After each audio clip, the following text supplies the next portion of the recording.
As a disclaimer warning, this podcast is labeled mature, rated 18 and up. The conversations and topic in this episode involve adult situations, so please listen at your own discretion. This podcast has also been cut down and censored from its original length because, frankly, there's just some things Danny says that a mature rating alone can't cover. If you would like to listen to the uncensored version of the podcast, visit patreon.com/formatherapy, available only for our summer tier patrons and up. Now sit back and enjoy this episode of the Therapy Sessions podcast. Is this episode 2? Yeah, This is episode we'll two. see. You can start. We'll see how well. Oh, okay. And then can you start the phone?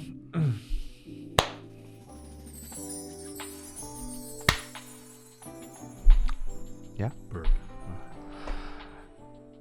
Oh, also, you don't have to clap sync. What do you edit on? Premiere.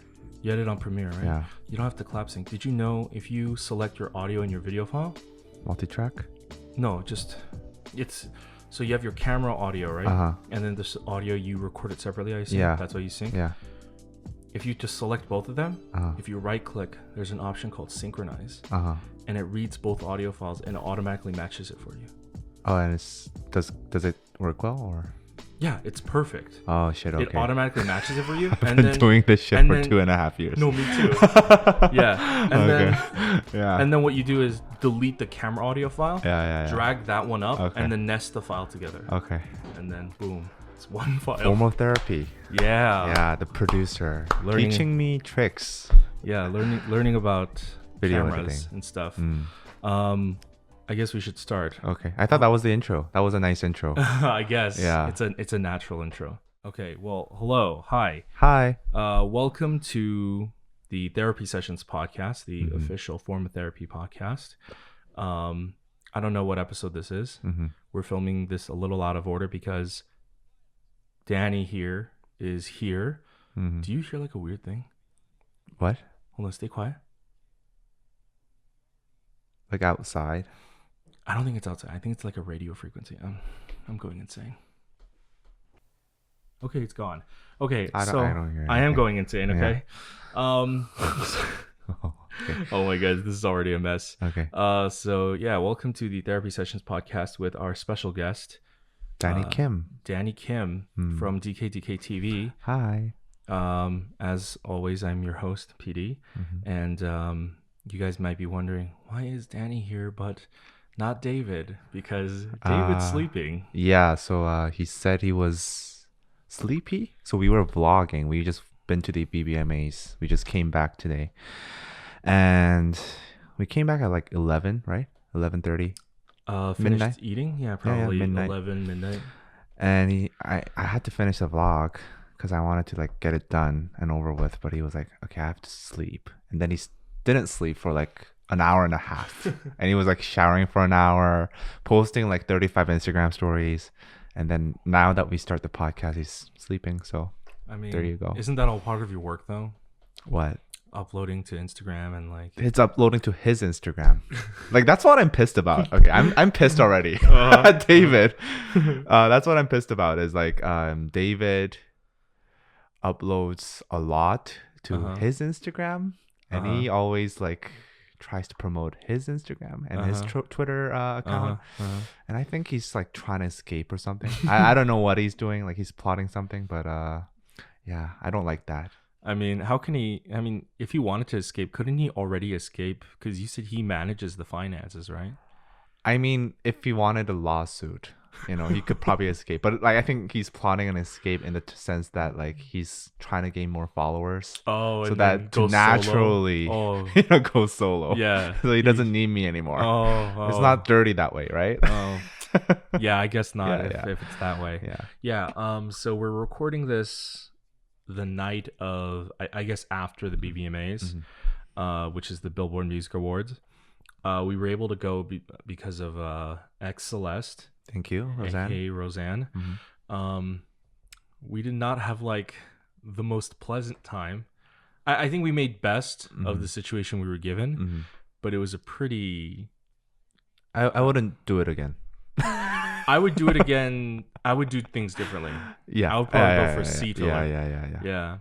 I feel like seat filler would be also a different experience. Yeah, I think that might be better. Yeah. Because it's a better view, and also you get to sit with the celebrities. Yeah. So and then it's more consistent. Mm-hmm. You know, you can kind of see everything.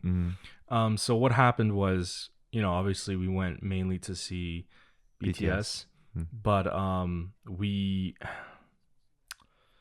you know, the staff had a really hard time, and there was a very big lack of communication between all of the staff members. And you know what? Whatever, you know, it happens. But I think the biggest problem was that it was really the people.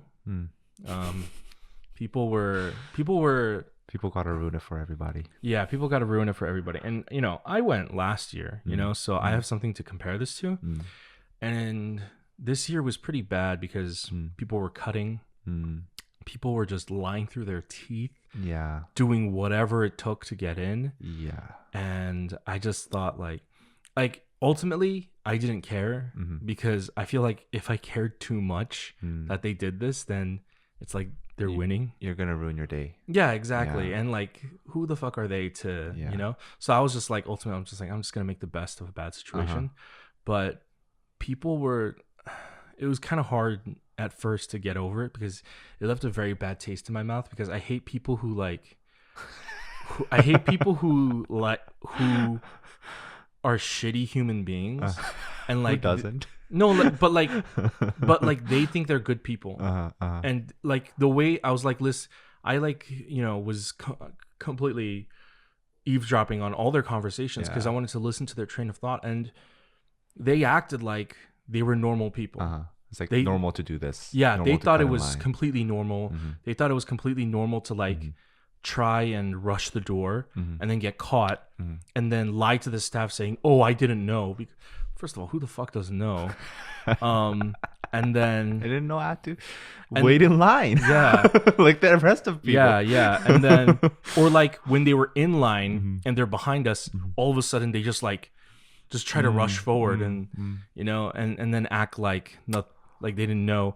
And then when the staff is gone, they're just trying to plot their next thing. I mean, the people were shitty, but I think it's the organizers' fault because I always have this thought that you have to expect the worst from people because people are usually shitty. Yeah. So I always, you know, whenever I do whatever work, I just think like, okay, people are going to be evil. So I better be on my guard and prevent all that shit from happening. Yeah. I guess I haven't had too many experiences like this. So I don't know if that's a regular thing in the American concert scene for staff to even consider that. Or specifically, Billboards is not really even a concert. It's an award show, you know? Yeah. And I feel like most people didn't do that for, like, no offense, some other random American artist. You know, maybe like One Direction or Justin Bieber. Yeah, I don't think they've handled the fan crowd of a K-pop fan. Yeah, they weren't experienced with that. So they were like not expecting any of that stuff to happen. But I don't think they expected people to be like, honestly, people were lying through their teeth. People were just like, he's just so salty. I'm super salty. I hate seeing I hate seeing the breakdown of society, and it's like a small glimpse of like seeing the breakdown of society in that moment. Of the world. Yeah. Like I was talking to Danny when we were in line about that. I was like, this is why, like, if there was any kind of apocalypse, society would quickly break down because people put self-interest above everything else. Even if like your chances of survival are higher by working together, people won't work together because they're stupid. And they're short-sighted. I don't think it's America's like only American problem, but I think it's a human problem. Yeah, it's a human problem. Yeah, I think that's human race is shit. The human race is shit. Humans are very shitty. Don't get me wrong. I'm a very shitty person. I will gladly admit that. But you're just not shitty in that area, like that sector. You're just shitty in other areas of life. I have a shitty personality. I'm just not stupid. Like I don't know. Like I always see it as like you get more done if you work together. Okay. You know what I mean? You're a collaborative person when I'm you a need collaborative to. person. Yeah. I'm more of like a hey, let's work together.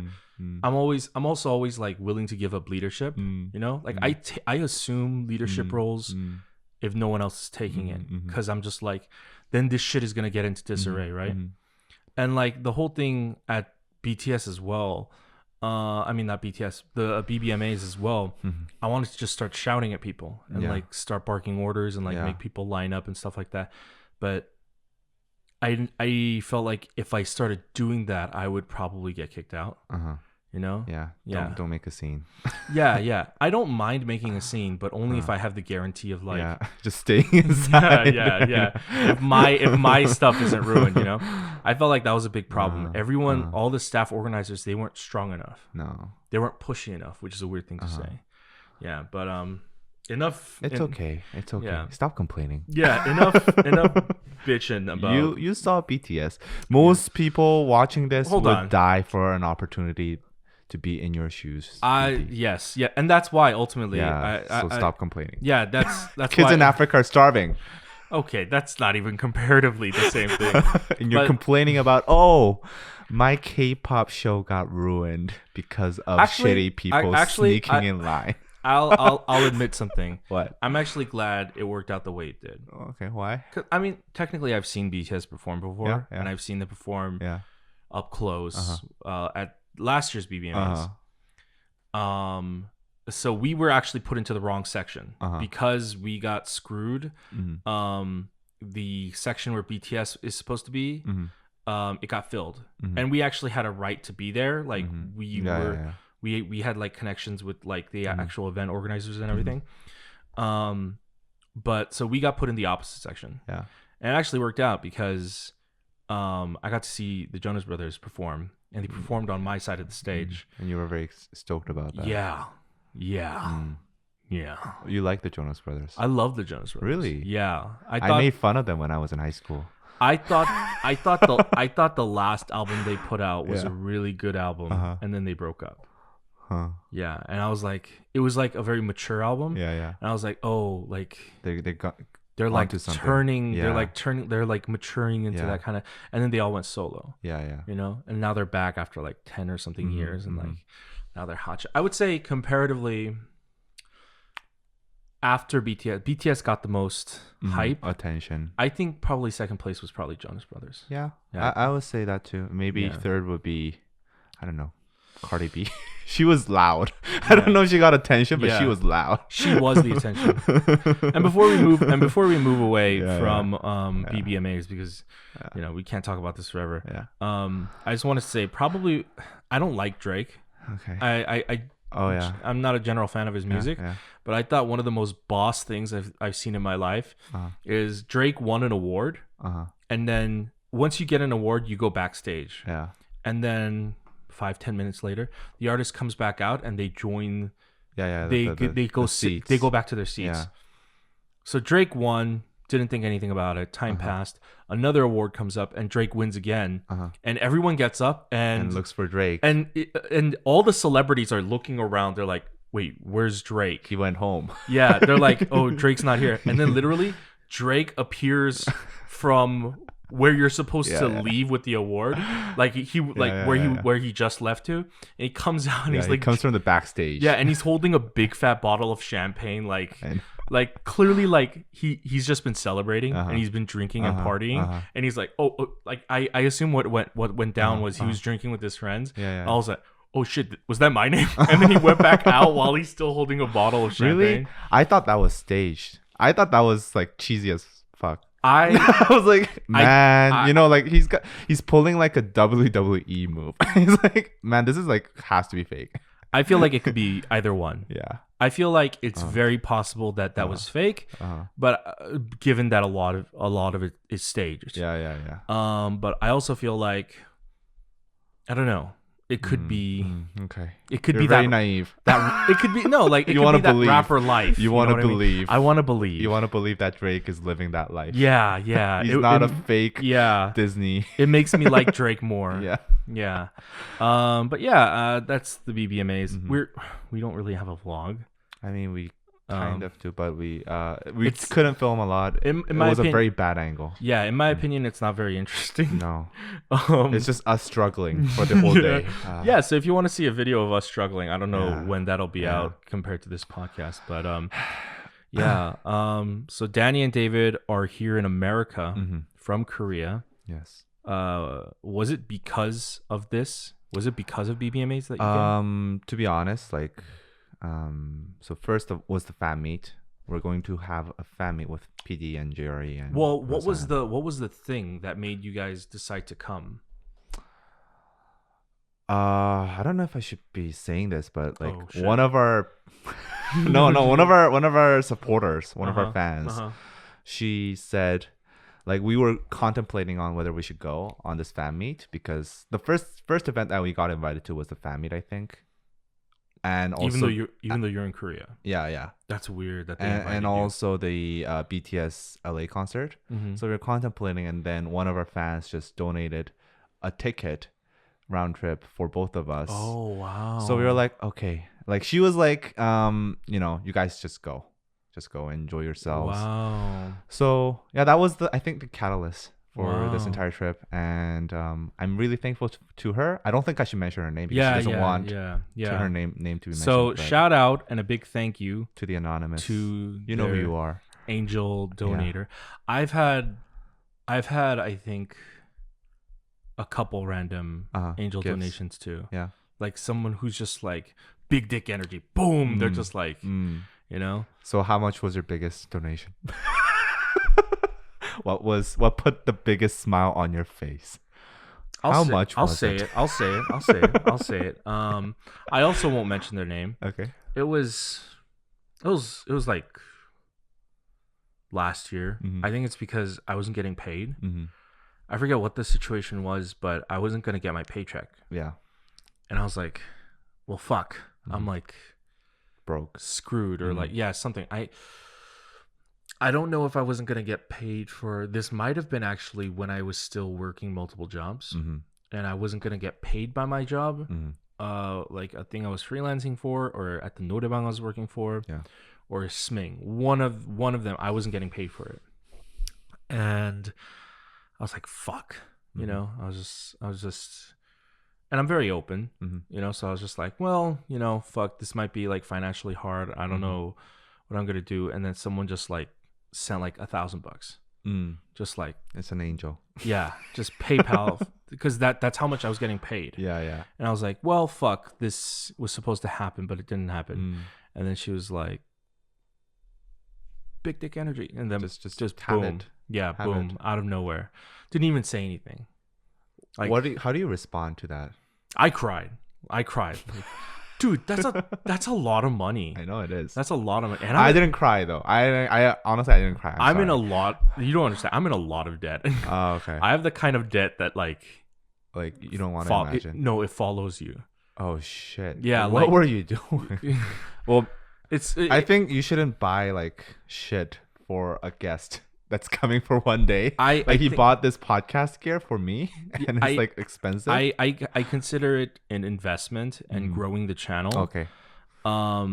Specifically because it's not just you. Yeah. Okay. You know, fine. I interviewed someone who produced a couple songs for Luna. Yeah. And I want to interview more people. And it's about growing the channel and like taking it beyond just reactions. And so like I feel like it's a good move. Yeah, I feel like it's an investment, you know, so that's why I did it. Now the third mic that I specifically got for David, and he's fucking sleeping. And he's sleeping, so man. He better make up for it. Yeah, but tomorrow I'm gonna make him do that. Yeah, tomorrow. But yeah, I've been poor for a lot of my life. Like a lot of my debt. So I have like 11 grand in debt. And I've had it since I was a teenager. And what do you do as a teenager to get 11 grand in debt? I was out there like maybe borrowing like, I don't know, $100 from my mom. Oh no. Okay, so when I was when I was a teenager, I used to live alone. Okay. And I had like no contact with my family when I was a teenager, and so I had to use credit cards to survive. Oh shit! And no one taught me finance, and no one taught me like, oh, you're a teenager, yeah. Yeah, no one taught me like, hey, you need to pay that back. You know what I mean? Yeah. And it eventually accumulates and stuff like that. And like even when I got started as a video editor and like stuff like that, like I paid for my own computer. I paid for like all my own that's gear. an investment. Yeah. But all with credit cards. You know what I mean? Oh man. Yeah. Wow. And I didn't have a job at the time, you know? I was just learning how to do everything. Okay. But it's like if I need to learn, I'm not good enough to get paid. Yeah. You know what I mean? So I was just like the debt was getting deeper Bigger. and deeper and deeper. Damn. Yeah. So It's tough. yeah. So that's why, like, when you offered me that Korea thing, Yeah. Danny said, I don't know, something about like a trip to Korea. possibly like not just a trip to Korea. A trip is fine, Business trip. but he said something about like an extended stay. Yeah. So I'm like, how long is this stay? Oh. You know what I mean? Because I got debt. You know, like I can't pack up and move for like 6 months. Okay. You know, I maybe got you. Maybe 6 months, maybe okay, but I know. you know, I know what you mean. Yeah. Man, that's a tough situation. Yeah. Yeah. I'm hoping it to that one angel that to appear again. If No. you pray hard enough. No, like one angel, are you watching this? like one sponsor opportunity, like the kind of stuff you hear about where it's like it's a lot of money. it's like a ton of money. Yeah. It's like fucking like make a big dent in my. I think I don't know, like do you negotiate a lot with your sponsors, or do you just take the price they offer? I tend to take what they offer. I think that's the first issue, because like we used to do that, and I think the rumors spread that like, oh, they just say yes to like the first offer. So I can't talk about who it is, but recently someone did. They asked me for my quote. Yeah. So I gave them one. And they lowballed me. Yeah. Even harder. Like to the point where I'm like, are you even like, this is laughable. This is laughable. I would never do this for this amount of money. So technically I still haven't done the video yet because like it's so low priority for me. Yeah. But I have to do it. And I can tell you after the podcast why. Okay. But I do have to do it. But that was my first time negotiating, and it went so bad. So here's the thing. Here's a tip for negotiating. I did a lot of trial and error too. So right now I think I'm a better negotiator than I was a year ago. Take over my email. Pay me. Pay me like 20%. Oh, you are a good negotiator. Yeah, exactly. It starts right here. So like basically, if you give a quote, don't give us like a hard number. I never give a hard number. I just usually give out like a range. So the lowest number is the number that I usually get paid, or I want to get paid. Oh shit, like the sponsors are gonna watch this shit. Now they're gonna figure out my strategy. Well, fuck. Okay. No, they're not gonna watch. Why would they watch this? Who knows? Yeah. But we're like 22 minutes in. It's okay. They're not gonna give a shit. They're not gonna give a shit. Nobody gives a shit. No sponsor has the time to watch a 22-minute podcast. Yeah. So like you give a quote, the lowest number is the number that you would want to get paid, or maybe a little bit higher. That makes sense. And the highest number is like just some out of this world number, or it could be like reasonable. So like say, you know, how much do you charge for a video? Maybe like $2,000 to $2,500.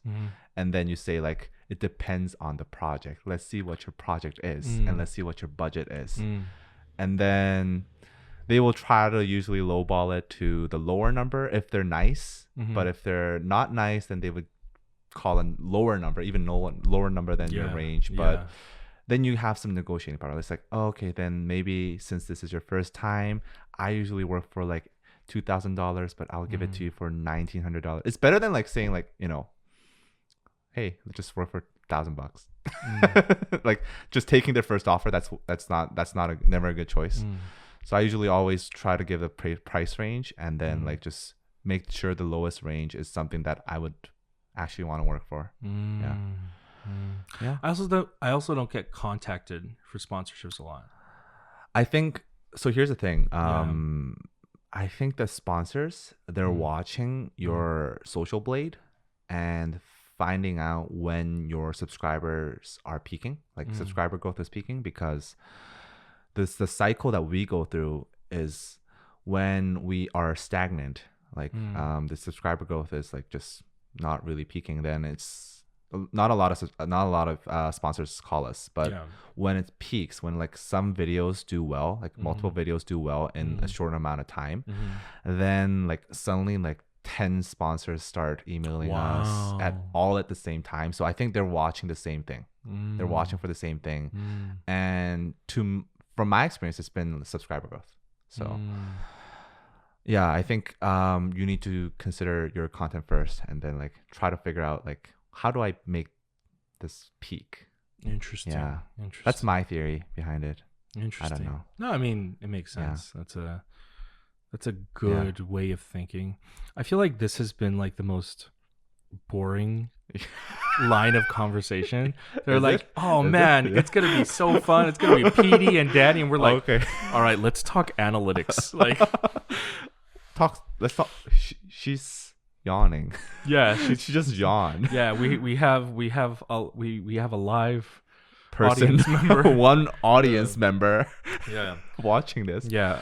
Okay. So yeah. So Danny. Talk about fun shit then. Yeah. Let's talk about fun Okay. shit. So, even though we didn't really get to see BTS at the BBMAs because our problem was talk about fun shit. no. But our problem was that a bunch of cameramen basically stood in our way. Oh yeah. But this weekend we are gonna see them Okay, at the Rose Bowl. yeah. At the Rose Bowl.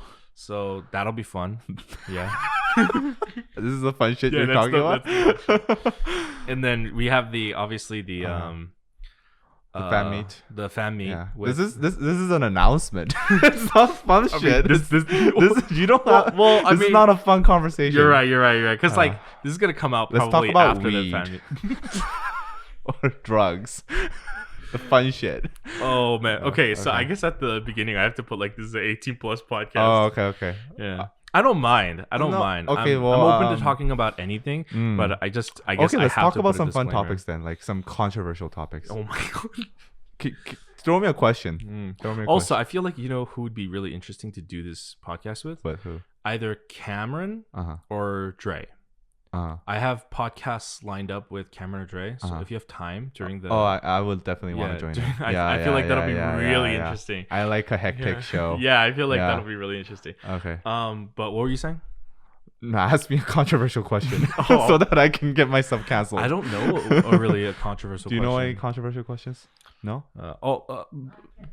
Yeah, while we think about that, before we actually do that, I brought this out because it's our gift. Danny is a considerate fellow.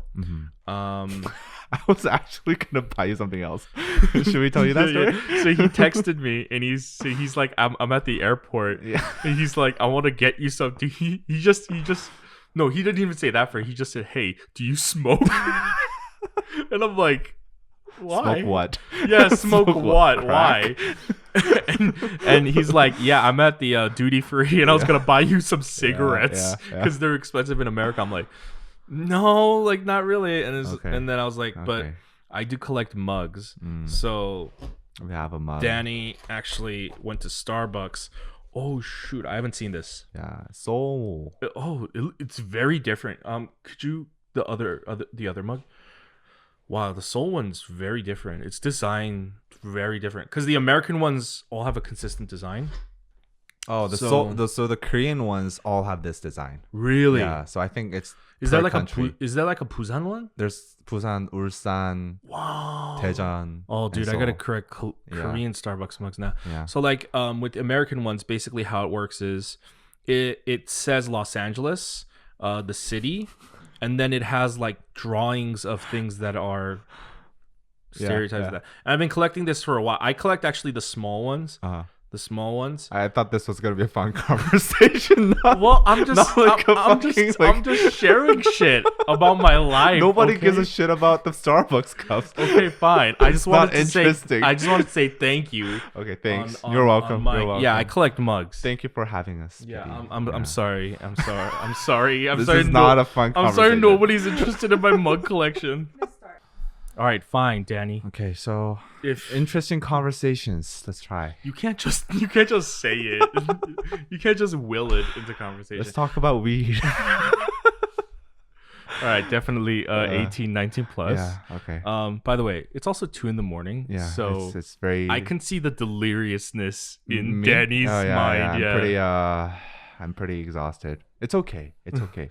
You know, Danny's actually really interesting because Danny, when he's sober, Yeah. he's really, I feel like he has more energy. Oh. And then David, he's kind of just like more quiet. Oh, this is interesting. And then so they got in a few days ago at like midnight, right? Yeah. And then I was thinking like, yeah, so here's the bedroom, whatever. I thought like, okay, we're all gonna go to sleep because we have to get up early in the morning. And I'm like, so now what? And the first thing out of Danny's mouth is, let's drink soju. Like, let's. I wanted to like have a housewarming thing. Yeah. So like I was like, but it was funny because I was like, that's the most Korean thing you could have possibly said, you know? Americans don't do that. No, not really. I don't know. I feel like soju is kind of like a little bit harder than beer. Okay. I know it's culturally the same as beer, but like there's something about it. Yeah. But yeah, so we went out to like a pub and then we had a bunch of soju. And the interesting difference is Danny gets a lot more quieter. I get seduced. The more he drinks, the more quiet he becomes. Yeah. And then David gets really energetic. Yeah. He's a lot more excitable. And he's like, he doesn't shut up. He doesn't shut up. He's like super hype. Yeah, and I'm the same way too. I'm a lot more introverted without alcohol, and then with alcohol I get more extroverted as well. But I also what was that sound? I was gonna make a sarcastic comment. What was? No. Like, when is the interesting part of this conversation coming? Wow. I thought talking about our drinking sensibilities is an interesting conversation. Are we? Let's. Can I ask you this? Yeah, sure. Are we like similar to what our on-camera personalities show ourselves to be? I would say so. Yeah. I would say so. Any differences? Let's make an interesting conversation. I think here's the best way to phrase this. This is the worst podcast ever. I think you're closer to so you're exactly everything I see on YouTube, but there's an added thing. You also see the real life version of your Twitter personalities. Oh, really? Yeah. So I act like an asshole. Yeah. I haven't acted like an asshole yet. I don't know what you've been seeing. It's not so much. You're very mean to David. Oh, I'm very cynical. It's all in good fun. It's all in good fun. Maybe not for David. Not for David. He says all in good fun, but earlier someone was asking him like, that was like, it's just a joke, right? And he's just like, no, I really hate him. He just kept reiterating, no, I really hate him. And he had no no tell. He wasn't like laughing. No, I really hate him. He was going, no, I really hate him. Like, it was so unbelievable. I love David.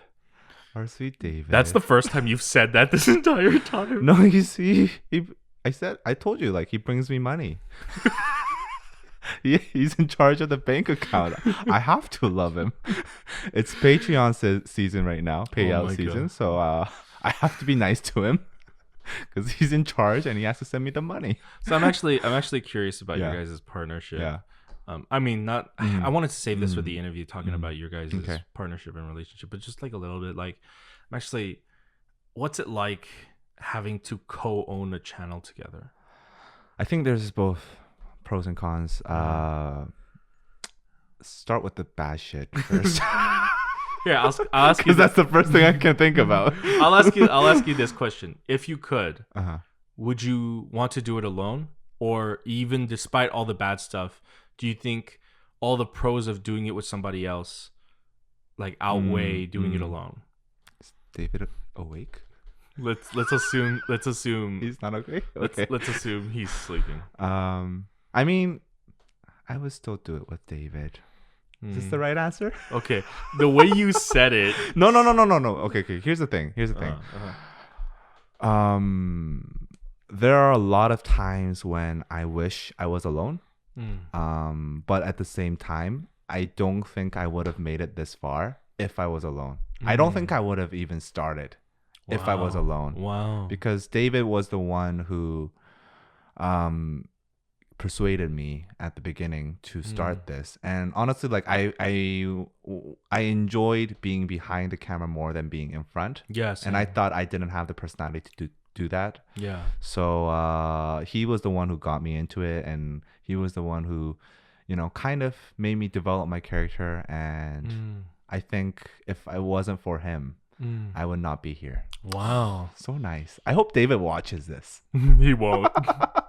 He fucking won't. Won't. You know what? What? He doesn't even fucking listen to my Patreon podcast. He's like, I put up like what 23 episodes so far, like bi-weekly. So it's been going on for like a year, and he has not finished a single episode.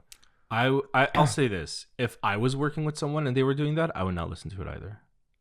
Well, to be honest, I don't watch his reaction videos either, so fair game. There's something about I don't give a shit, to be honest. There's something about yeah. I feel like it's kind of also awkward. It's like awkward. I know that person. I know that guy. Yeah. You know. Do you watch your own videos? Like monitor them? What do you mean? Like, so do you rewatch your own videos after like you finish editing and you upload it? No. Yeah, I'll rewatch it to make sure everything's working fine. But after that, you don't rewatch. Yeah. Really? Yeah. Why? I rewatch mine all the time. All the time? No, like there are some videos that I'm super proud of, so I'll just rewatch that shit like every once in a while, and it'll be like, oh man, that edit, that cut right there was like super great. Yeah, I don't know. I'm just full of myself. I love myself. I've never had that relationship with any of my videos. Work. Yeah, any of my videos. I'm always like, after I watch it, I'm just like, you're done with it. I'm done with it. It's out of my hands. You know, I want everyone else to enjoy it, but I don't want to look at it. No. There's something, I don't know. I think it's because I'm very much a perfectionist, and I see all the imperfections. Yeah, I see. Like, I'm like, damn, this is still not what I want. Every time I watch anything, whether it's a short film, whether it's a reaction video, whether it's anything, I always think there's always something missing about this. There's always something, whether it's a lack of money, lack of equipment, lack of something. It's always something missing about it. So I can't watch it through. You should listen to some BTS. What do you to mean? love yourself the way you are. Yeah. No. I don't know. Like I'm kind of on the same thought that. That's not the same thought. You said you watch it all the time, and I said I watch it never. That's true. Yeah. That's totally different. No, but I'm also a perfectionist, and I think it's perfect. So I watch it. So there's like videos that I don't watch, and those are imperfect videos. But the videos that I do watch is like, okay, this is a fucking masterpiece. So I watch it all the time. Give me an example of a video that you would consider just one. I would say my video regarding Sateji. I don't know if you've seen that. Okay, so also like that video. You've watched it? I have watched it, but that video, it's not a reaction video. No. You know what I mean? I don't ever watch my reaction videos. Exactly. No. And that's kind of all I do right now. Yeah. You know what I mean? So it's like you're asking me if I watch myself watch stuff. Yeah. You know what I mean? Pretty weird. Yeah. I would not do that. No. Yeah. So that's why. Actually, it did remind me of something when you said the Sateji thing. Yeah. Way ahead of the curve, maybe 2-3 years ago. I only made 2 videos, but I did something called the K-pop study, and each video was like, it was like, have you ever seen like those video essays? Yeah. On YouTube. Yeah. So it was like a video essay, but it was about K-pop. Something K-pop related. The first one was like a day 6 one where 2 music videos were related, and I was breaking down like the cinematography and the direction and how they used it to fool the audience into thinking whatever. The other one was about Card and like breaking down like the gender dynamics and all of that stuff. It's interesting. That stuff I've watched. I maybe once every 8 months or something like that. I'll be like, I'll rewatch that. And I do cringe a little because a lot of it is just like voice narration and then playing clips. And so I cringe. I'm like, that mic quality is like piece of shit. Like, you know, but I like how I produced it. So I think it's just like the line of work that I'm doing right now. And it's just, I can't watch myself react to something that's weird. Do you like doing reactions? That's a loaded question. Do you even like K-pop? That's a loaded question. Okay, before I answer that question. Yeah. You asked me. You stopped doing reactions. Yeah. Your channel, yeah. Cold Turkey. Did you by the end of it, did you not like doing reactions? Yes. Yes, you liked it, or yes, you did not? Yes, I did not like. No, I did not like doing reactions. I know it's confusing. Yeah. No, I did not. Why? Because so the reactions, I felt like I could do so much more, first of all. Like, I could provide so much more value to the people that are watching our videos. Your haters would disagree. But... Yeah, our haters would disagree, but fuck you. They would be like, who's this 30-year-old man thinking? Yeah, who's this old-ass guy watching K-pop? He thinks he has value.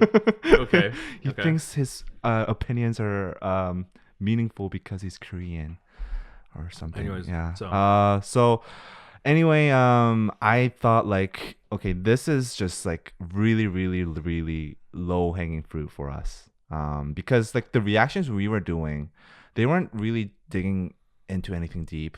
It was just like, BTS, woo. That's about it. Okay. Like, we could do so much more. Yeah. With our level of, I don't want to say it, but intelligence. Yeah. Yeah. And understanding. Yeah. Of the industry. Like, yeah. I could do so much more, and we're just sitting there, just watching K-pop videos for 5 minutes, and that's about it. Yeah. And I thought that was like, okay, this is just not challenging for me, and I am not enjoying it, and this is not what I want to do anymore. Yeah. In the beginning stages, I think we started in 2016, so like in the first like few, maybe a year or so, I really enjoyed it. Sure. Because it was kind of a new experience for me, and also like it was getting popular. It was getting popular, views. And it was getting us popular. We were, doing people were stuff. Like, oh my god, yeah, it's DKDKTV. It's good. Yeah. I agree with and it wasn't as saturated. Yeah, there was no Briss. No, just kidding. You just met him. I just met. Piece no of shit. Cameron Phillip. None of these people. Maybe you, but you were smaller, so. I was like, that's true. Whatever. He's not. He's irrelevant. He has to hit a certain number. Yeah. To be visible. Yeah. No, I've thought that about certain YouTubers. Yeah. I mean, like, the thing with YouTube is like, unless they have a similar number of subscribers as you, or unless they make really, really good content that is just bound to get popular, I don't really consider them as competition, right? Yeah, like, you don't really see them as competition. Yeah. Like, no offense. But there is like certain people where like, even if their numbers aren't there, some people I'll see like their content is really good. Or even if it's not good, even if it's like, I know this is going to take off. I may not like it personally, but I know this is going to take off. Oh, yeah. Then you just keep an eye on it. You know what I mean? You have to like, all right, right now it's at X amount of subscribers, and then you check back in a month, you're like, shit. Yeah. And most of the time you're right. Yeah. You have that feel. Yeah. I feel like we have a very good understanding of YouTube, and even if it's good or bad, we know what's kind of always gonna trend. Take off. I guess so. Then to answer your question, I like it, but I'm very burnt out. I'm very burnt out on doing reactions. Just because, first of all, there's no money in this. No. There's unfortunately. There's no fucking money in this. And I saw an Instagram post a couple days ago where they posted a photo of Dre.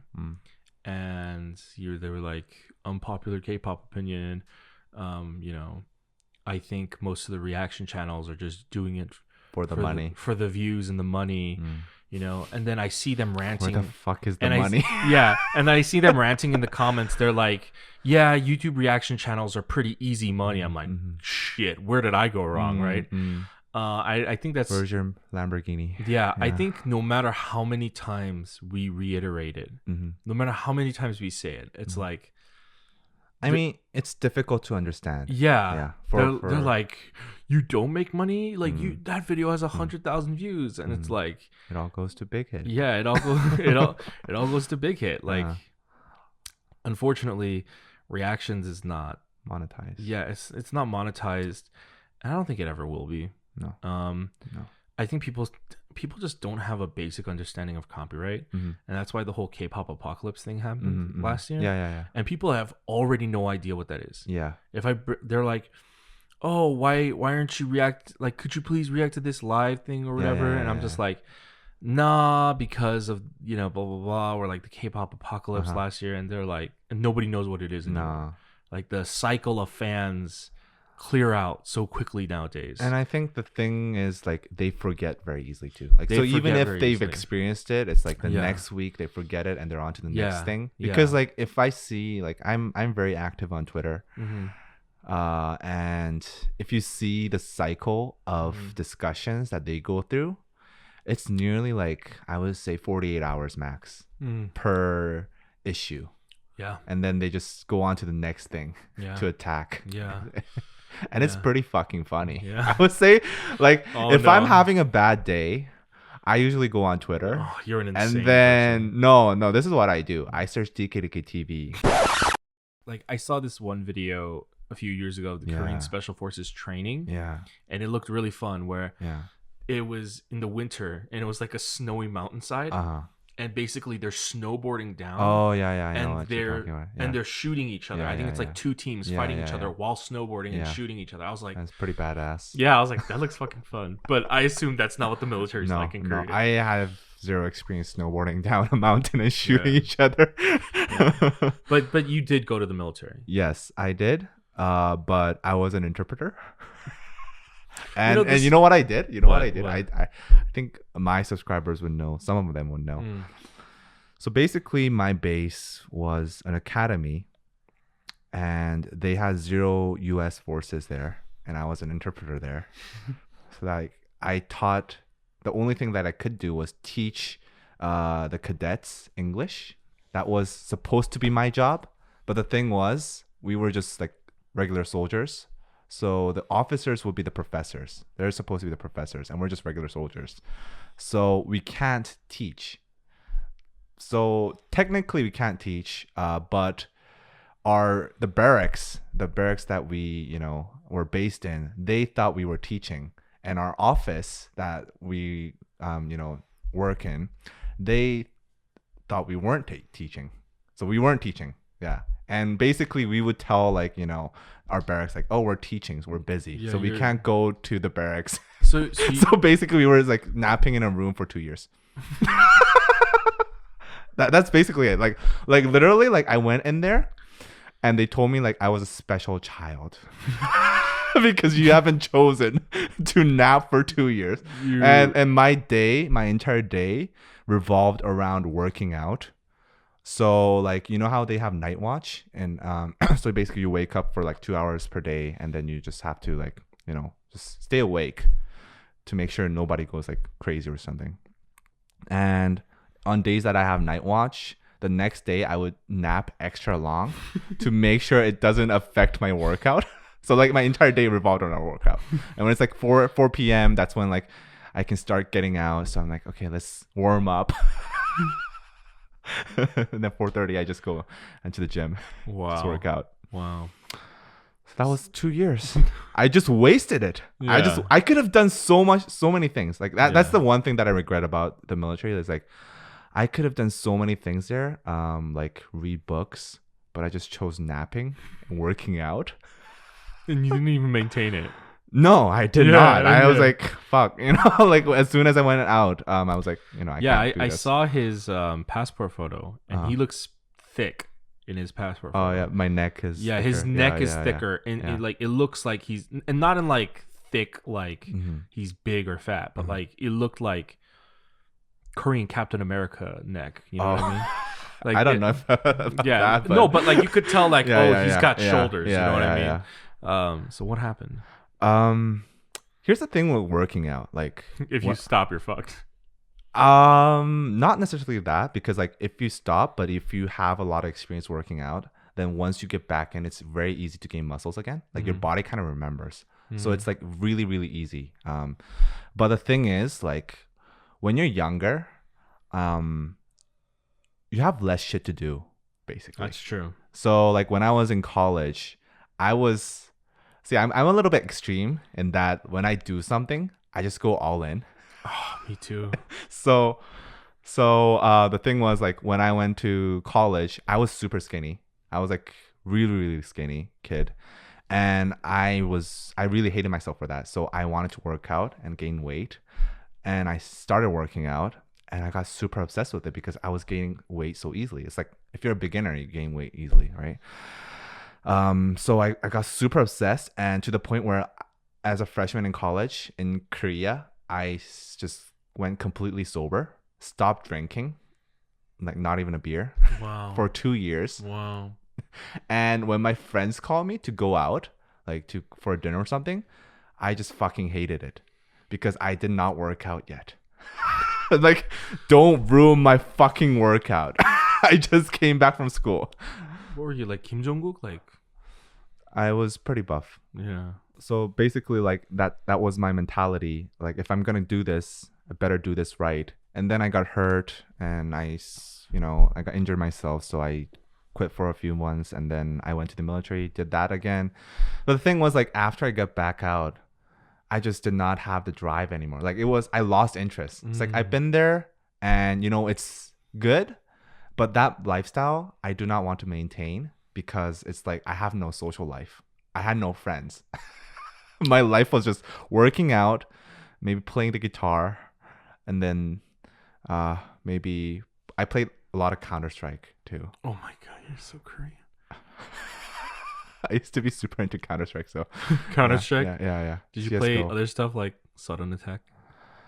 When I was a kid, yeah. But I was like super into Counter-Strike 1.6. Oh my god. When I was in middle school, and I actually went to like competitions and shit.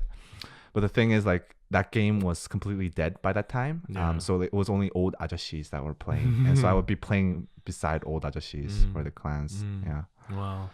It's interesting. I'm also Yeah.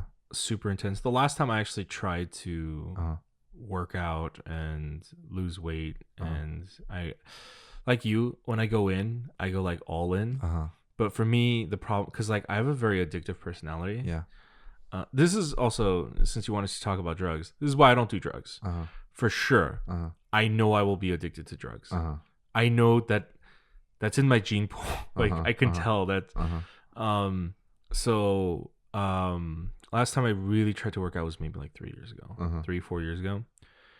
And it was to the point where I think I lost like 70 pounds in 1 month. I don't know. Holy shit. I don't know what That's that like is. a liposuction. Yeah, I don't know what that is in kilos, but Yeah. basically what I was doing was That's dangerous. I put myself on a diet, not a crazy diet, like a normal diet, like fruit, veggies, chicken breasts, vegetables, right? And then I think maybe the first month or the first few weeks, I would work out every weekday. Okay, for 1 hour. Yeah. Okay. It's not too hardcore. Yeah, that's not too hardcore. And then I got to a point where I had to also work out on the weekends because one day I started feeling really sick. I couldn't understand why. I realized my body was going through withdrawal because it was Saturday and I wasn't working out. Yeah. Like I didn't realize it until I was like, workout withdrawal? Yeah. I went That's a legit thing. Yeah, I went through workout withdrawal. Like sometimes, like even now when my body's in a lot of pain, I just like I should probably work out. And if I work out, I feel better.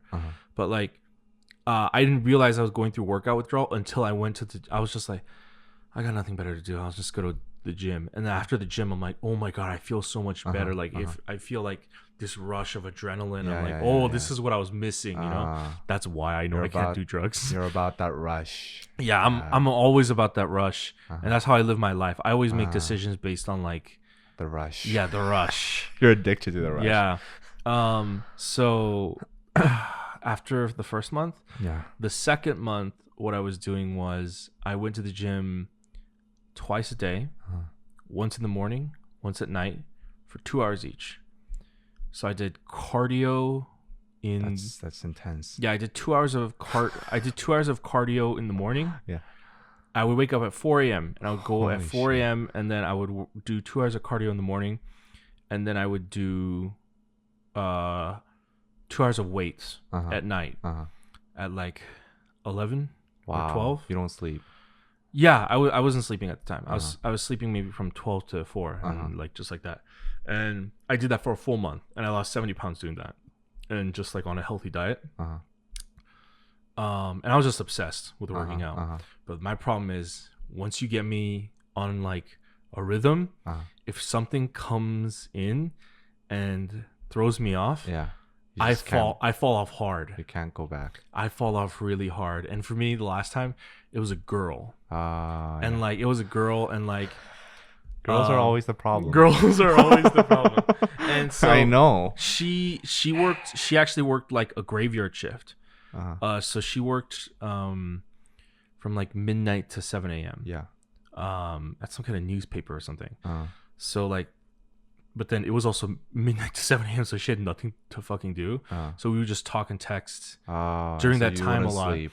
So like I would either not go to sleep or I would be like, I could go to the gym, but like, I'll just text her. Yeah, I'll just text her. Yeah, I'll just talk with her, and then like, I'll go tomorrow. Kept doing it. It was for like a month, and then I realized I haven't worked out in a month, and I'm just like, shit. And then like it was also a waste too, because then like when I realized that that's what was happening, I just stopped talking to her. Like either choose one or the other. Yeah. I chose neither. What are you doing with your life? Yeah. So like I cut that off completely, but I'm also very intense. I think for me, like women are the issue too. Like that's not what I was saying about me. No. I'm saying like for me, it's like, ladies, that's not what I was saying. No, I'm crazy about women, so that's the issue. Like this is where the podcast is gonna get interesting. Okay. We're gonna talk about women apparently. After an hour, it gets interesting. So like my issue is like every movie. My issue is like it was all set up for this. Yeah. It's The Hobbit. Yeah. This is the climax. My issue is that so like when I meet a girl that I really, really like, I just like kind of revolve my schedule around the girl, which is really, really bad. You're so stupid. That's exactly what I do. I know. Yeah. And the issue is like, see, if I was working a normal 9 to 6 job, I would not be able to do that. Yeah, so it's like, if I was doing that, then I could just like force myself to just, live my life. And then see her like on the weekends. Whatever days I have free. But the thing is, like, I am very, very flexible with my schedule. Oh, that's my problem too. Yeah. So I try not to do that, but I can. I know I can. You have the ability to do so. Yeah. Like I usually like I just try to keep a 9 to 5 schedule, but I know I can. So like, say if this girl I really like, she's like free on Tuesday, and she wants to go to the museum during the day. It's like, okay, fuck, I'll just go to the museum. Yeah. And then my schedule starts getting fucked up, and I don't do work. And then Dave is like, why are you not doing work? And are you seeing this woman again? It's like, no. No. I don't fucking know. You sound like shut up. You sound like a dude cheating on his wife. It's like, are you seeing that woman again? It's like, no. No. No, but I just I think that's an issue that I have. Like I'm very open. I'm a tool. No, I'm not Ladies. a tool. Ladies, I'm a tool. If you were able to make all the money you want, but you weren't able to mate for the rest of your life, would you still rephrase that? I'm a little you're confused. Not able to have sex for the rest of your life. Okay. But you can make all the money you want. Like, would you rather be a millionaire, a billionaire, and have no sex, or like a normal folk and have normal sex? What a weird way to phrase that. Money. I would absolutely choose money. Really? I'm more into power and money than I am. You're about that rush. I'm about the rush. Yeah. I'm more about I like things too much, man. You like things. Yeah. I like women. Yeah. Women are not things, by the way. Have you ever heard Women are of? Have people. you ever watched a show called Parks and Recreation? No. Okay, it's an American sitcom, Uh-huh. and there's a saying this character has on it. These two characters are about to get married, and they're trying to do this wedding registry. Yeah. And they're like, oh, we don't want a wedding registry. You know, we don't need things. And their friend is like, that's stupid. You know, it's like love is temporary, but things are forever. Gold is forever. Diamonds are forever. Things are forever. So that's I don't know. That's how I've always viewed life. But let me ask you. So then, when you fall, for a person, do you fall hard and do you fall quick? I think the girl falls quick.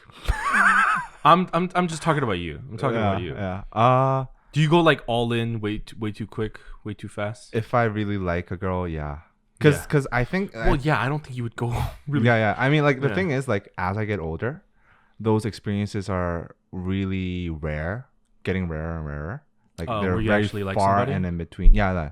Because like, I think I understand. when I was younger, like I had less experience with women.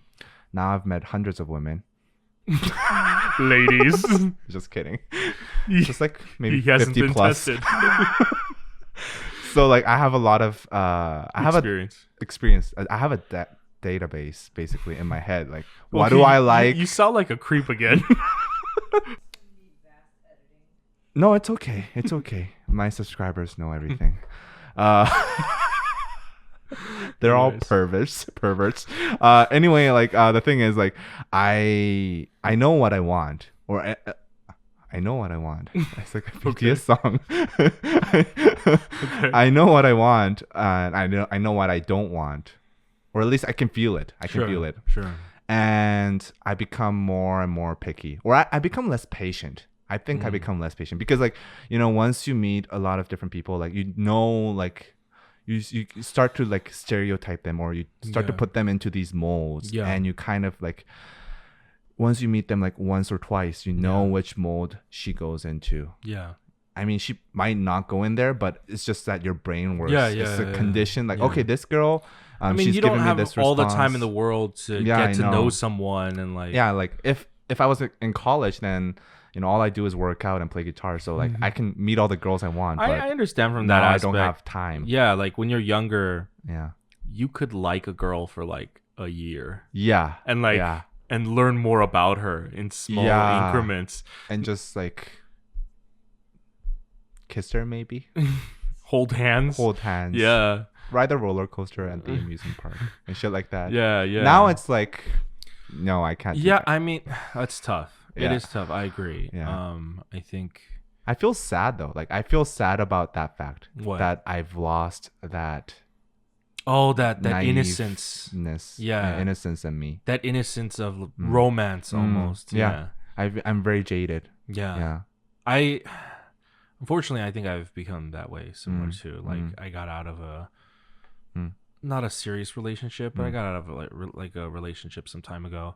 And that put things into perspective for me. Like I realized, oh shit. Like I think romance is dead for me. Like I also was very much not like you. I was about to say very much like you. I was like, no, not like you at all. But you don't want to say that after all this. But I realized I know what I want. And then when other people don't know what they want, I'm like, I don't have time for you to figure this out. You know what I mean? It's like I also like I used to be like, if they're wishy-washy. They're wishy-washy. Yeah. And also like I used to be like the very caring partner type.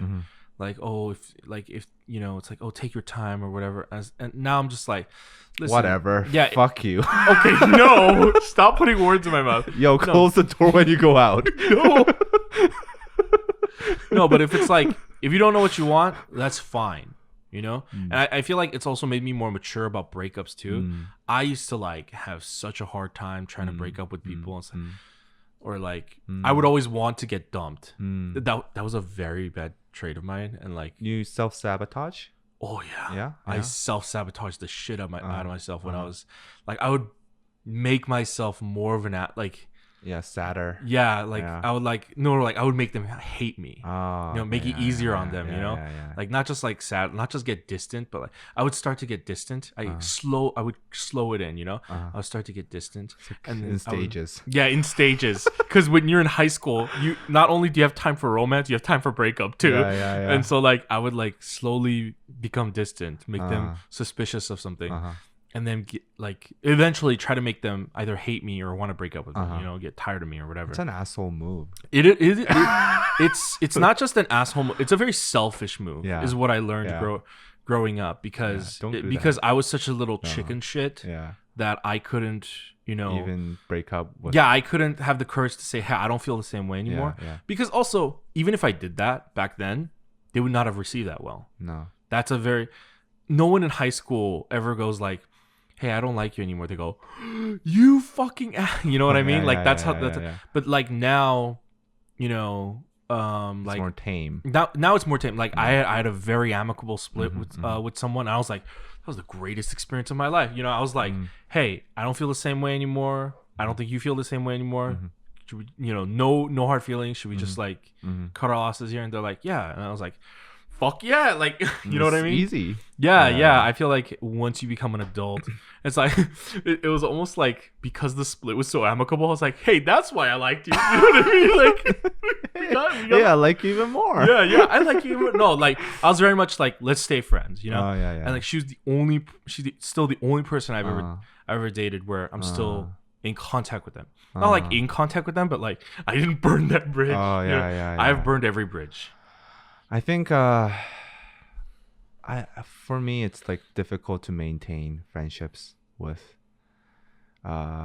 ex-girlfriends because absolutely. if you meet again, the thing that I found out was like you end up fucking again. Oh my god. No? Oh my god. Is that true? I have I've never. It's very easy. Like you don't meet with the intent of having sex, but it's very very easy to just like, oh yeah, we did this shit. It's familiar. It's not like it's nothing big deal. It's not a big deal. Like when you do it again. So like it's very easy to fall into that trap. And then things become very complicated because you may not feel like this means anything, but she may feel like it means something. It's a second chance. Yeah. So it gets really complicated. So I just prefer to like not really. I can't do that. Yeah, I can't do that. I've never run into an ex ever in my life. Oh, well, America's a big country. Yeah, America's a big country.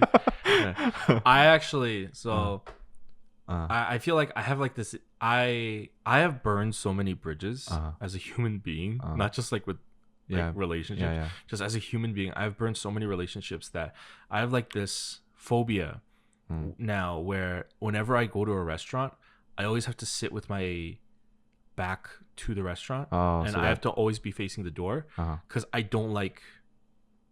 I never want to be caught off guard or surprised. Okay. Like today at the BBMAs, I actually knew somebody there. I went to high school with her. I didn't say anything, but like I spotted her, and so I was like, yes, I can avoid her. You know what I mean? Like, yeah. Like the one time I didn't do it. What did you do to her? What did you do to her? I didn't do anything to her. We kind of only knew each other casually. But you just don't want to like say hi. Well, no, it's my reputation at my old high school. It's not great. Is terrible. Okay. It's terrible. It precedes me.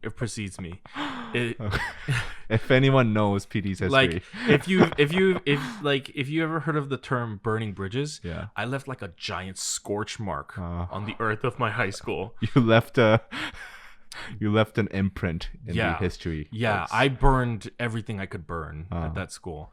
But my reputation, at my high school was very bad, very bad. But the one time that I didn't do that because I was eating at this pho restaurant, and for some reason I was like, yeah, I'll just sit like this.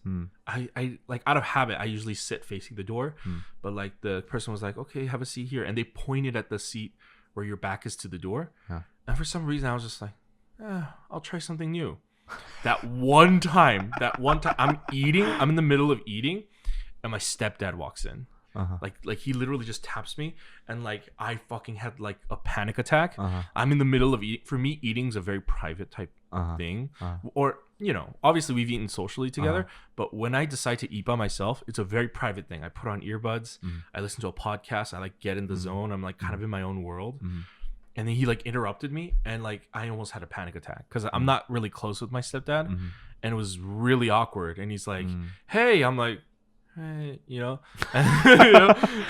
Yeah. So it was, what's up? yeah. So yeah, I'm a weird person. I don't know. I used to be very much like you. I did not like. In what way? I did not like meeting people that I knew but did not have a good reputation with, or something like that. Like I don't think a lot of people really like me throughout my life, because same. I agree. Because I'm very polarizing. I have a very polarizing character. Yeah, I used to be polarizing. I'm polarizing now still, but I just shut up. You just think in your head. Yeah. I still talk. Dude, you gotta. Yeah. I gotta shut the fuck up. I don't know when to shut the fuck up. That's the most important thing I learned about becoming a YouTuber. Yeah. Is know when to shut the fuck up. Yeah. Consulting, when I consulted like my other famous friends, the basic lesson was shut the fuck up. You know, that was the biggest thing. That's the issue. I should stop going on Twitter. Yeah. I tell kids to shut the fuck up. I tell 14-year-old girls to shut the fuck up. But anyway, I think you know, I just accepted it after a certain point. Like, okay, these people, you know, if I'm going to live in Korea, it's a very small country. I'm going to just continue running into them. The thing with burning bridges is that it just makes you more awkward the next time you meet them. I guess, because Korea is very small. Yeah.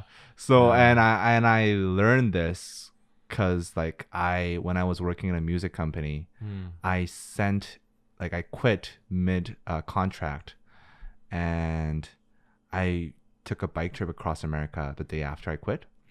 And I was like, this is really cringy. But I was super young at that time. I was like 23, 24. And I wrote an email to the entire company. Like it was like 250 people. I wrote an email to the entire company like saying, okay, you losers, just go fucking rot. Now, it wasn't obviously worded that way, but it was like, you know, the essence was like, okay, you losers, just fucking rot in this shitty ass shithole while I go chase my dreams and biking across America. And if you want to see that, here's my blog, bitch. Here's my blog if you want to follow it, bitch. And then just drop a URL and bye-bye. Fuck off. Oh my God. Good day to you. And I did that, and I thought in my head, okay, I'm never going to fucking work in the music industry ever again, because I just did not like what I saw there, and I just did not like the experience. You know, the entire... I agree. The atmosphere of the industry is very toxic, and it's very aggressive. There, people are like very aggressive to each other, right? And it's just, I don't know. It's exhausting to be in there. And I did not like it, so I thought I've never been there. But believe it or not, I make a K-pop reaction channel and focused around music. And I'm like making videos about these K-pop idols, and I'm like, okay, fuck, I'm gotta work with them again. And actually, like, you know, a lot of the people that used to work there, they went into other music companies, and yeah, that kind of affected my reputation in the industry. Wow. So it got back to me. Wow. I mean, now it's like, I think it's a little bit better, but it's still like people know me. Wow. So it kind of sucks. Yeah. Wow. So the lesson here is that don't burn bridges. Yeah. Why do our parents never teach us this? That your no, actions... my dad told me that don't burn bridges. But Yeah. I just like, fuck you, Dad. Yeah. I know, I know what I'm doing. You burned that bridge. No, I still meet my dad. Yeah. Meet your dad. But anyway, I think that's about it. Yeah. So, how does it work for you being a YouTuber and meeting people? How does that affect meeting people in that regard? I think here's the difficult part that I am in, is that the women that I meet are generally older. Actually, they're almost always older. I don't know why. It's like, it's not even like I go for older women. It's just that they happen to be older women. But even if they're younger, like they're in my age range. Yeah. I don't like venturing far too young. Yeah. I'm not I don't really like that. Yeah, same. So the issue is like I'm at an age range where girls want to get married, or they're looking for potential marriage partners. Oh, so they're looking also for stability then? Yes. Ooh. And I think this is especially true in Korea, because Korean people, a lot of girls, even though the marriage rate is very, very low, it's getting lower and lower. It's still a lot of girls, have dreams about marriage. Right. And a lot of parents of those girls expect the girl to get married at a certain age. Yeah. So there's a lot of social pressure for her. Yeah. And for her to marry a YouTuber, it's very, very difficult. Yeah. I mean, personally, I am very confident that my life, I am on a very good track. It's going to work out. Probably way better than most people in Korea. But the thing with girls is, well, I don't want to generalize women. The thing with the girls that I met, now I'm gonna be on Twitter and saying, "Oh, this guy's fucking sexist." Thing with the girls that I met, from my experience, was that like they don't feel confident that I bring the stability. And plus, I think not just the job aspect, but it's just my personality. I do whatever the fuck I want. Yeah. Yeah, and I'm very like, I have a very strong character. Yeah. And I'm quite stubborn. Yeah. And I'm very opinionated. Yeah. Do you just fucking hate me? No. I'm the same way. I'm the same way. I'm the same way. Fucking asshole. Yeah. No, I'm the same way. Yeah. So I think that aspect, it just gives off the vibes that, okay, this guy, he's fun, but he's not marriage material. Wow. So I've had actually a lot of experiences where girls, they just straight up tell me like, okay, I really like you, but I don't think I should be meeting you right now because I have to look for somebody to marry. And I'm personally I'm ready to get married. Like if I see a girl that I really like, because I know that from my experience, the girls that I really like, it's really, really hard to come by. So if I see one that I really like, then I don't think I want to try to look for another one again. Like I'm just gonna go in. Yeah. But the thing, so I'm ready. I'm like mentally ready. Financially, like I think I'm okay. I'm not like rich, but I'm making a living right now. So and I have a good. But can you provide for her? Provide what? What the fuck do you want me to provide? A house, bitch? Like a house is like. Like $500,000 in Seoul. Like I can't provide a fucking house. Just fucking live on rent. Like the number one, I think but that's very difficult. Like that's very difficult because Korean culture, like it's hardwired a certain way. It's hardwired in a certain way, and they have expectations of what a man should be. Of course, it's a very old school patriarch style. So like a man should bring a house. Well, nowadays it's not really a house, but at least they should have a lot of money to bring up front, to pay for a mortgage or something, to care for the family, children. And like, I just started making fucking money. Yeah. And I don't have a stable job, so it's like all those are like, I guess, red flags for potential a Korean girl. candidates. And so a lot of Korean girls told me like, I can't marry you because you're not marriage material. So that actually I went through a lot of experiences like that over the past 3 years. Wow. And I think that kind of fucked me up. Honestly, like I had really, really bad experiences with breakups like that, because the girl ended up like marrying some guy like a few months later. And I was like, man, like I started contemplating on like, what is marriage even? Like, do these people even love this person? Like you just met him like a few months ago and you're just marrying him. There is something about Korean love where I feel like it's very quick. Yeah, it's very quick. I feel like once you're in love, I feel like marriage is very quick on the horizon, and like especially if you're at a certain age. Yeah, and I'm not saying it's not real, but there is a sense of romanticization to it. I think there's like a systemization to it. Like it's Yeah. like, oh, we're 30 years old. We meet. We're gonna get married. Yeah. Yeah. And it's like I almost think like, are they actually in love? But it's like Mm.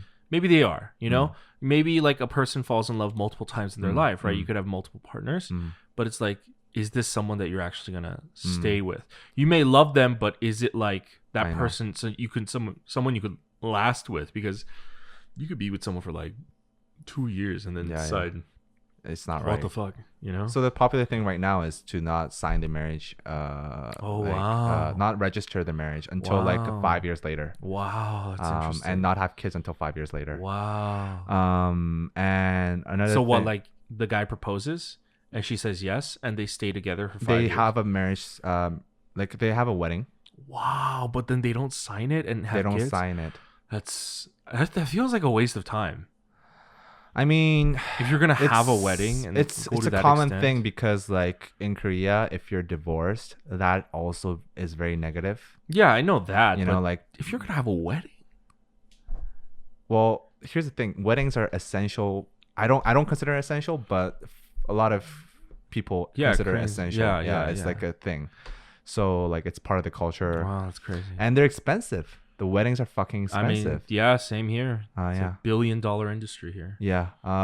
But that's that. And also, like now that you mentioned like how it's like so quick, you know, there's blind dates that you meet even before you meet. You meet Meeting. under the premise that you're gonna get married. Oh, really? So, we say 결혼을 전제로 만난다, but we do it like, you know, before we even meet. Like, oh, I'm looking for somebody to marry. Can you find me somebody? So what that usually means is like, okay, I'm looking for, you know, a guy with this background It's or a girl with this culturally background. interesting there. And honestly, like, I think I'm not Korean enough to be like that. Like, I'm not saying that's wrong, but it kind of is, you know, I don't feel it. I'm glad I don't live in Korea, Yeah. because knowing my style, I'd be married within like a year. Really? Yeah, and I'd probably be divorced within like 3 years. You know what I mean? It's like knowing my style, like I fall quick. I fall quick, and then I get over a relationship like really fast, and then I'm just like onto the. Wow, you have very different relationship problems than me. Yeah. You have very different obstacles. We have very different. I'm honestly issues. like the thing with mine is like it's very hard to overcome. Like it's like the girl actually likes me, but it's just like social pressure is saying you can't marry this guy. It's like, well, I can't fucking change society. So what do I fucking do? I can't do that. Like, so you know, honestly, like I'm just like way too frustrated. I'm just like really, really frustrated. And I kind of, you know, I'm at this point where like it's not good, but I've kind of developed like a pessimism regarding dating, because like, okay, she's gonna fucking marry somebody else anyway. It's like at this point I'm conditioned to think that. I'm sure women your age, it's like casual dating, not a lot of them want to do casual dating. Right. No. Wow. Yeah, a lot of actually my friend is getting married in 2 weeks after I go back, so we have very different lives. Yeah. That's so weird. I can't even imagine what that would be like. There's nothing like that here. Yeah, my issues are wow. I don't know what's worse. You know, David's really I don't want to talk shit about David. Well, I just did for like an hour, but you know, David's like really, really he's aware. He's so self-aware about that. Like the whole like, oh, I'm a YouTuber. Like I don't make shit. Yeah. And like nobody wants me. He always says that. Like I'm personally like I'm like, you know, if a girl really, really, really likes me, then she'll probably see over it. And if she doesn't, then fuck her. Like I'm like in that kind of mentality, even though I'm pretty pessimistic.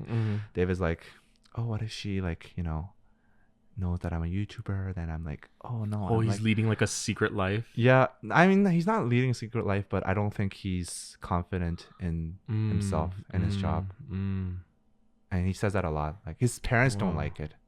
I'm sure. Yeah.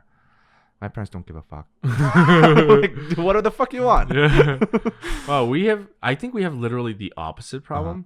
I have an issue of where you want to get married. Everybody. No, what? No. Girls want to marry you? No.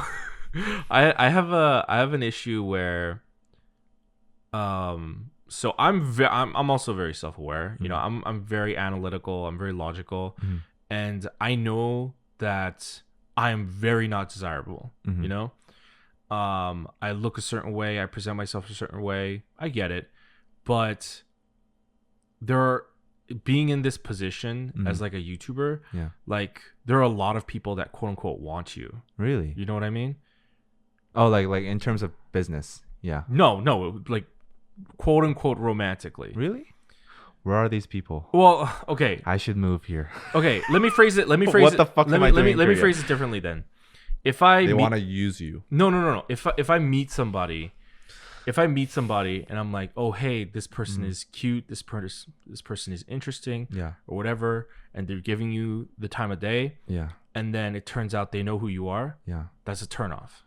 Oh, like they know your channel. Yeah, they know the channel, or they're like a fan or something like that. Because then that involves like a whole kind of mental jujitsu of like, are you using your fans or taking advantage of your fan? You know what I mean? It's like I don't want. You're turning off groupies.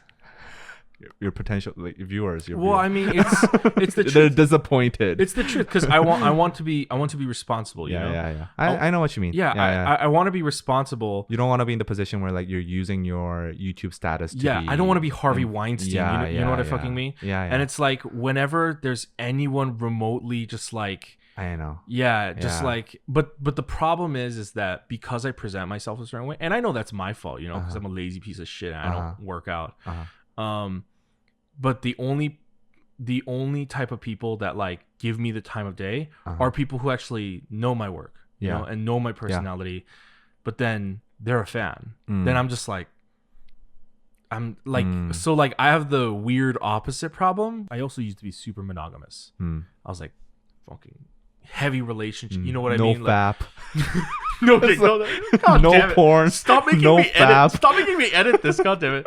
No, I used to be very much of the style where like here when you're home, very like just very serious relationship. You know, very intimate. Yeah. But now I want to just fuck it all.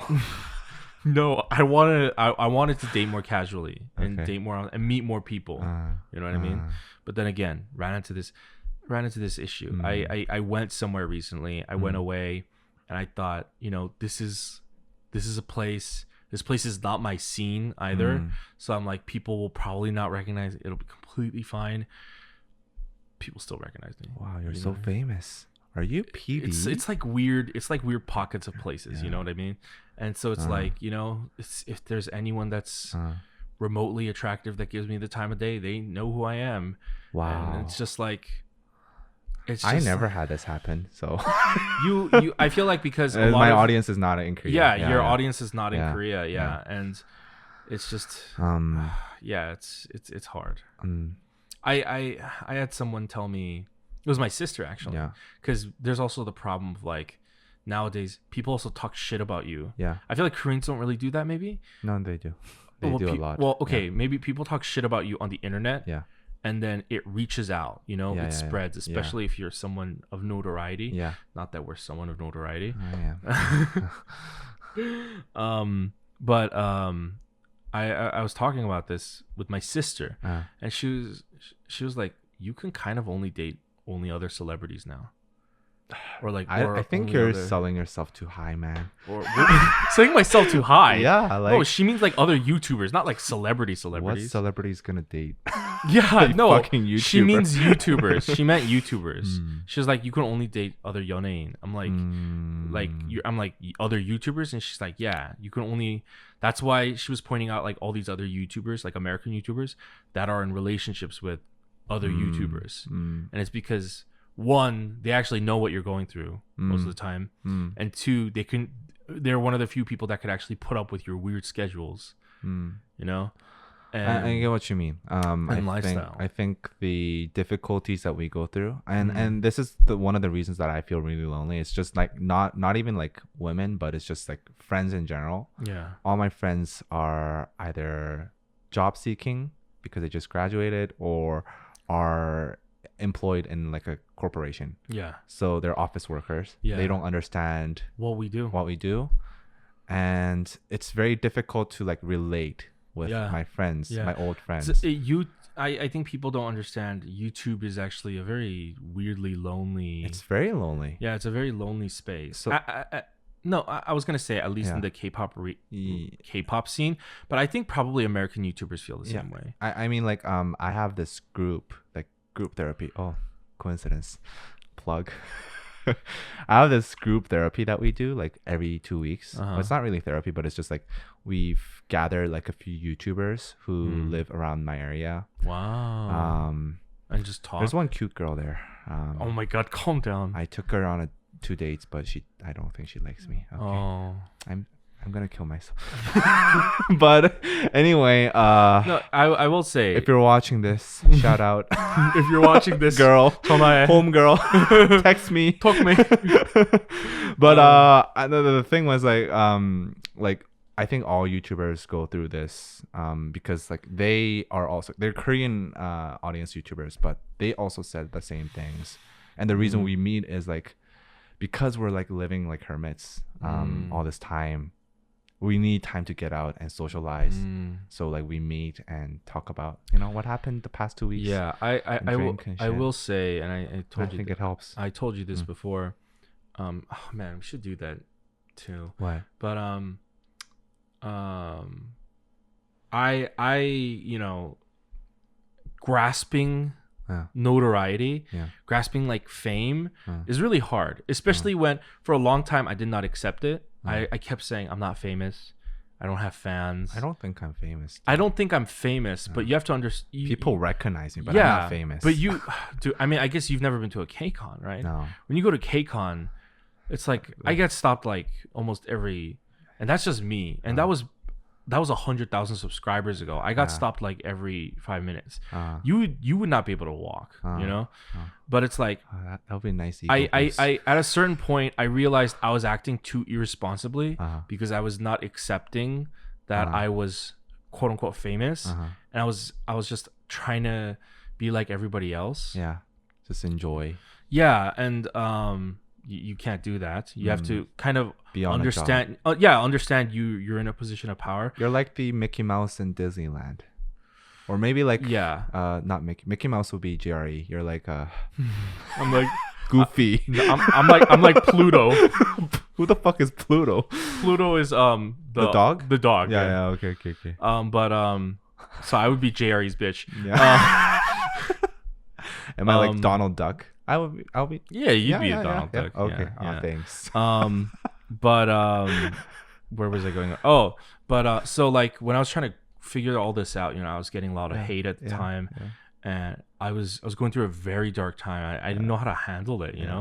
There's no guideline for any of this, right?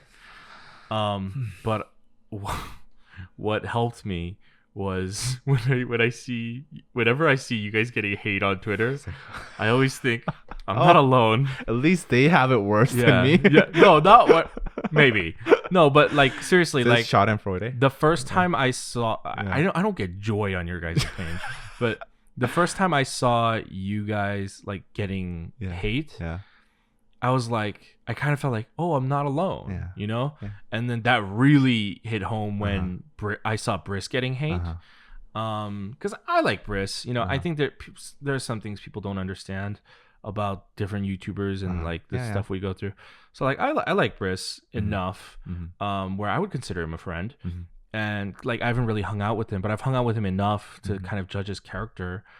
But when I saw him getting hate, and I thought, wow, he's so popular. He's very likable. Everyone like really likes him. Even that, I was like, oh, I'm not alone. Even this popular guy. Popular guy is getting hate. Yeah. I wasn't like yes, but I was like, I understand what you mean. It was like it's like, okay, we're in this together. Yeah, we're like bros. I think so. I didn't understand that because the first time I saw that, I think I messaged the DKDKTV. Oh, I think you did. Twitter account, and I was like, listen, guys, it's okay. Yeah, it's okay. And then you guys were like, yeah, It's fine, you know. Every day. I think this was like right before you guys were getting canceled every week. Okay, Yeah. And then I saw you guys getting canceled every week. Yeah. And then I saw you respond and I was like, oh, okay. Oh, okay. I get it. Yeah. So yeah. I'm actually like right now I have this lingering sense of worry inside me because the past few weeks our channel growth, it's been like stuttering for some reason. It always happens. I think it's because of some controversy because there's been like 5 controversies the past month. And there was this one girl, I don't want to give her credit, but this one YouTuber who claimed that we're part of this Jesus cult. Or she didn't name us. Yeah, she just said this Korean duo and everybody assumed it was us. Yeah. So shit like that happening, like I mean, like I can understand people hating us on our character and shit. Like I can totally get that. Not everybody has to like me. But like people making shit up. Yeah. People that's always frustrating. Twisting words. It's just I'm kind of I have this lingering fear that like maybe this is like just the end. It's always that lingering fear, like maybe this because like sometimes, you know, YouTube channels, they just hit a point and then they just never get back up. Yeah.